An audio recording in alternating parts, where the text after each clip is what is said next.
dans l'immédiat mën na metti ci Sénégal mais ëllëg mën nañu ubbil ay perspectives yu prometteuses ndax mën nañ ci am yaakaar que ëllëg ciel bi dégagé wu Sénégal gisaat boppam. man awma ci yaakaar bu bëri parce que ba léegi gisuma ñu teg ay fondement yoo xam ne dina la wóor ne Sénégal mu ngi jëm ci kanam. gisuguma fu ñu ne sur les 187 ou 87 projets yi nga structurants yi wax ne moom la ñuy lancé. ba léegi on ne parle que du rapport de la Cour des comptes. Et du rapport force Covid-19. Et on parle de ça pour parler des politiciens qui sont emprisonnés ça occupe tout le débat public. Alors que par exemple boo jëlee. pourtant am na rapport yu génnagul les rapports sectoriels yooyu bu ñu ci jógee ça risque de nous prendre les 3 prochaines années. waaw il devait le sortir normalement ça fait 10 mois yi ñu génnagul mais boo xoolee même les rapports qui sortent par exemple sur la santé mais on devait en profiter.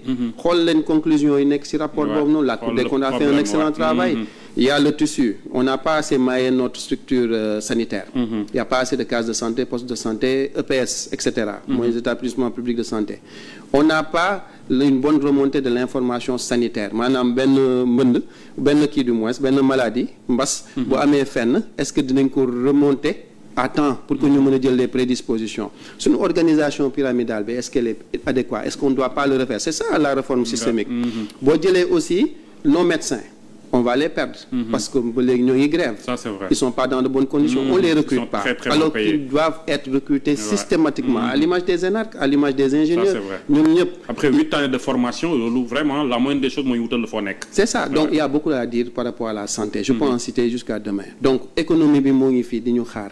Les ports sont là les ports secs doivent être faits les chemins de fer doivent être faits la fameuse route de l'acier. Tu ne peux pas la faire sans énergie donc là accès universel à l'électricité bu ñu war a développer.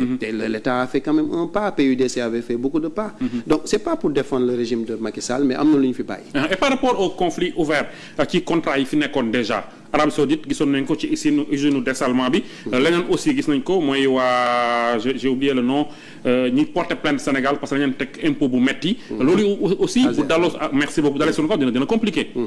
waaw yooyu yëpp ñoom ils ont dit jubal jubbanti donc il faut qu'ils clarifient.